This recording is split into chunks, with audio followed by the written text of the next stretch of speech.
좋아요, 구독!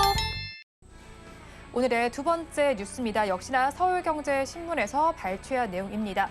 럼피스킨병, 지난 방송을 통해서도 언급해드렸는데요. 소 럼피스킨병은 모기 등 흡혈 곤충에 의해 감염되는 바이러스성 질병입니다.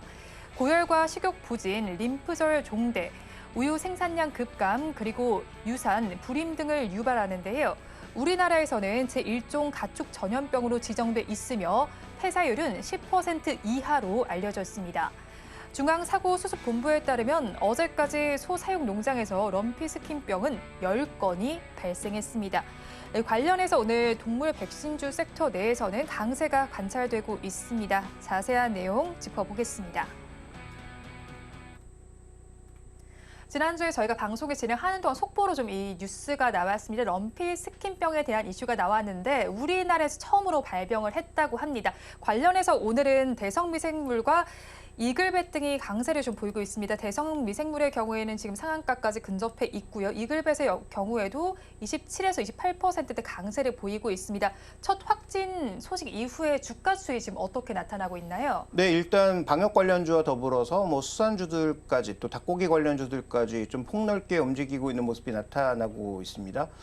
일단 과거 사례를 우리가 살펴보더라도 돼지열병이라든지 이런 것들이 나타났을 때는 실제로 수혜가 있고 없고 상관없이 이런 종목으로 매기가 좀 쏠리면서 실제 방역과 관련이 있다. 그다음에 이와 관련된 약품이나 아니면 정말 실적으로 연결될 수 있는 부분들이 만들어진다. 이런 거 전혀 상관없이 그냥 과거 방역 관련주 이런 주로 꼽혔으면 일단 해당 종목군들이 움직입니다.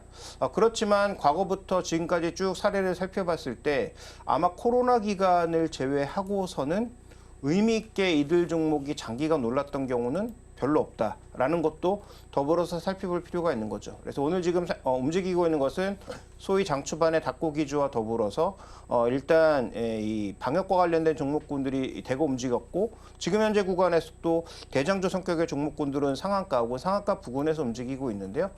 종가 부근에서 변동성이 커질 가능성도 배제할 수 없기 때문에 잘 살펴보실 필요가 있겠고요. 오늘 이 말씀을 드리는 이유는 오늘 다 하시는 뉴스, 키움증권이 급락한 이슈도 살펴보셔야 되겠죠. 자, 이런 종목군들이 급등하면 뭐로 지정되겠습니까? 이미 그렇게 지정된 종목도 있지만 증거금 100% 종목으로 바뀔 가능성 언제든지 열려 있다는 거죠. 그러면 이유도 없이 이렇게 올랐다가 이유도 없이 급락하는 종목이 언제든지 발생할 수 있기 때문에 이런 종목군들에 대해서는 지금부터는 더 주의해야 될 구간이다. 키움증권도 굉장히 보수적으로 나설 수 있고 나머지 증권사들도 이렇게 주가가 급등락하게 되면 아마도 증거금 100%로 대거 바꾸면서 이 종목에 들어오는 유동성을 제한할 가능성은 굉장히 높다. 이렇게 봐야 될 것 같습니다. 네, 럼피스킨병과 관련해서는 좀 변동성이 나타날 수 있음을 말씀을 해주셨고요. 앞에서 지금 이사님께서 말씀을 해주신 것처럼 6대 관련주에서도 지금 상승세가 나타나고 있습니다. 전반적으로 오름세가 나타나고 있고 체리브루를 제외하고 모두 빨간불을 켜고 있거든요. 그러면 신규 진입을 좀 지금이라도 고려해 봤을 때 추가적으로 상승할 여력이 있는 섹터는 저희가 어디라고 좀 보면 좋을까요? 네, 일단 없다고 생각하고요. 이들 종목에 지금 보유하고 계신 분들이 어떻게 하느냐가 저는 관건이라고 보고 있는데 수익이 발생하셨다면 일단 단계적으로 정확한 고점을 우리가 알 수 없기 때문에 단계적으로 어느 정도의 가격을 넘었을 때 얼마의 정도의 비중을 줄일지 혹은 반대로 단기 평선을 깰 때마다 얼마만큼의 비중을 줄일지에 대한 명확한 자기 기준이 있어야 되겠다라고 생각하고 있습니다. 하림이라든지 상대적으로 그나마 좀 숫자가 찍히고 펀더멘탈이 나오는 종목군들은 그나마 조금 더 나을 수 있겠습니다만 이런 해당 종목군들의 변동성이 커지는 구간에서는 해당 이슈가 쫓아갔다가 윗골이 길게 달면서 떨어지기 시작하면 하락세가 또 깊어지는 종목도 꽤 많이 있기 때문에 즉 펀더멘탈과 상관없이 주가의 등락이 좀 확대되는 구간이기 때문에 신규 매수는 철저하게 트레이딩 구간, 그러니까 나는 종목의 펀더멘탈은 전혀 관심 없고 그냥 시세 움직임만 쫓아가겠다. 그래서 기계적으로 3% 손절 이런 어떤 확실한 자기 기준이 있으신 분들은 신규 매수도 가능하겠지만 제가 보기에 개인 투자자 중에 그 정도의 명확한 자기 기준을 가지고 매매하시는 분들은 많이 보지 못해서 신규 진입은 하지 않으시는 게 좋을 것 같고요. 기존에 이제 보유하셨다가 얘기 나신 분들은 아까 말씀드렸던 대로 어떤 기준으로 내가 이 종목들의 비중을 줄일 것인가에 좀 더 포커스를 맞춰보시는 게 좋을 것 같습니다. 신규 진입은 하지 않는 것이 좋을 것 같고요. 가지고 계신 분들께서는 어떤 기준점으로 내가 이 비중을 줄여볼 것인지를 한번 고민해 보시면 좋겠습니다. 그렇다면 오늘 사우디 이슈도 있었고요. 그리고 럼피스킨병 이슈도 있었습니다. 이 안에서 탑픽 종목을 가지고 오셨을까요? 해당 이슈에서는 탑픽 종목으로 선정할 만한 종목이 없고요. 지금 저는 차라리 종목을 여전히 시장에 대해서 조금 보수적으로 보고 있기 때문에, 그러니까 많이 빠져서 여기서 더 급락할 것 같아서 보수적인 게 아니라 네. 제가 지금 시장을 약간 보수적으로 보고 있는 이유는 리스크의 크기를 정확하게 측정할 수가 없기 때문입니다.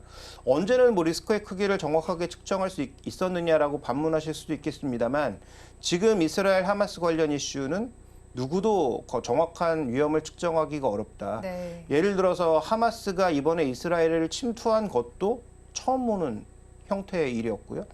그다음에 지금 현재 진행되고 있는 미국 대통령이 직접 가서 무언가 협상을 시도했는데 아무것도 얻은 것 없이 자국으로 돌아간 경우도 거의 보지 못한 경우고요.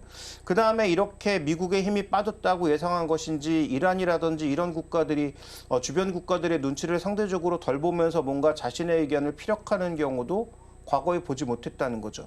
그래서 지금 소위 전문가라는 분들이 나와서 과거에 이랬으니까 이번에 이렇게 될 것 같다라고 예상하는 것은 그냥 안 믿는 게 제가 보기엔 속편한 분석이다. 그래서 지금은 리스크의 크기를 정확하게 측정할 수 없는 구간이니까 지수가 많이 빠졌고 밸류 기준으로 충분히 매력이 있다고 하더라도 주식 비중을 그렇게 크게 늘리지는 않으셨으면 좋겠고요.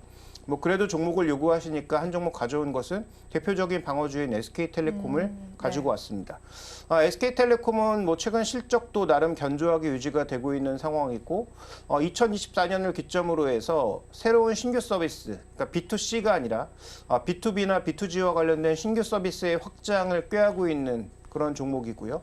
현재 가격대라면 배당 메리트만 봐도 충분히 투자할 만한 종목이라는 거죠. 그래서 만약에 신규 투자를 굳이 하시겠다면 SK텔레콤을 뭐 현재 가격 혹은 현재 가격에서 소폭 조정받을 때 매수할 것을 말씀드리고 싶고요.